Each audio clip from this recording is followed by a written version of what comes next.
Perkembangan elektronika pada masa pendudukan Jepang tahun 1942 sampai 1945 yang masih berkembang sampai sekarang. Part 1. Penjelasan.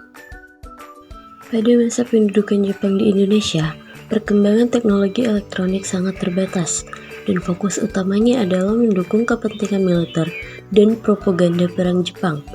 Tidak ada industri elektronik yang signifikan berkembang saat itu.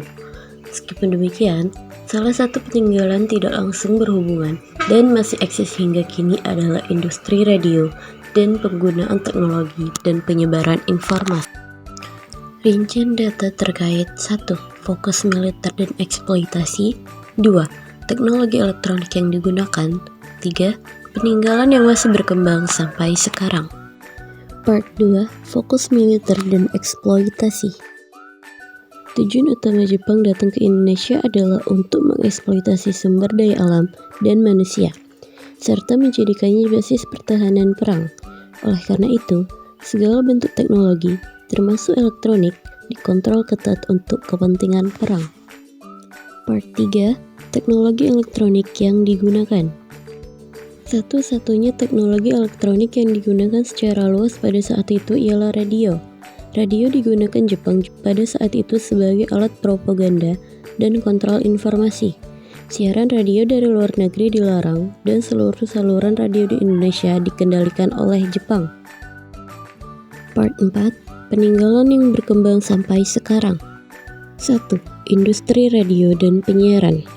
Pengalaman dan pengetahuan tentang operasional stasiun radio pada masa itu menjadi cikal bakal pendiri stasiun RRI, Radio Republik Indonesia, setelah kemerdekaan, yang secara berkembang menjadi beragam media penyaluran radio dan televisi modern.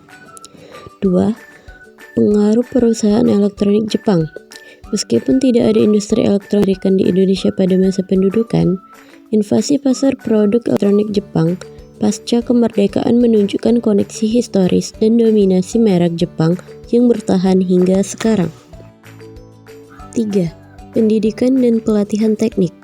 Jepang mendirikan beberapa sekolah teknik untuk memenuhi kebutuhan tenaga kerja yang secara tidak langsung memberikan dasar bagi pendidikan teknik Indonesia yang mendukung pendidikan elektronik di masa yang mendatang.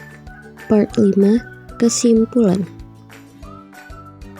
Secara umum, tidak ada teknologi elektronik spesifik di era pendudukan Jepang di Indonesia yang secara langsung masih berkembang sampai sekarang dalam bentuk perangkat keras. Pengaruhnya lebih ke landasan infrastruktur komunikasi dan pendidikan yang kemudian berkembang pesat di era pasca kemerdekaan.